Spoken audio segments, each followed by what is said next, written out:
We have started to realize the fruits of our efforts with the delivery next year of 28 armored vehicles, 3 medium lift and 2 light lift aircrafts, 8 combat utility helicopters, 8 attack and 2 naval helicopters, 10 amphibious vehicles, and hopefully 2 fighter planes next year.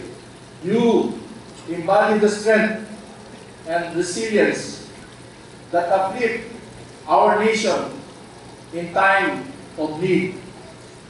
Hence, may you take pride in your legacy as we fulfill our mandate and project a credible armed force that every Filipino can be proud of.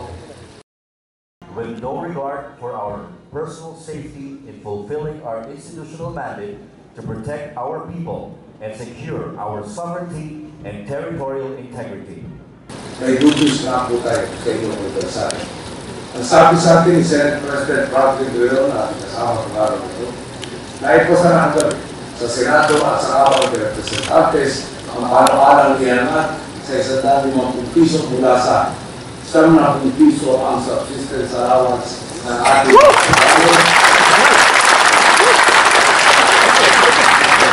Please, ating ipakasabi ng pamamalaan.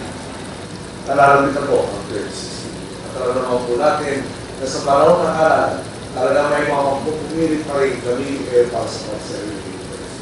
Ang atas ng taong tayo, tungkulin natin siguruhin ang tiwasayan pagdating ng halalan. Inaasahan ang inyong hanay na manatili sa panig ng pagkakas.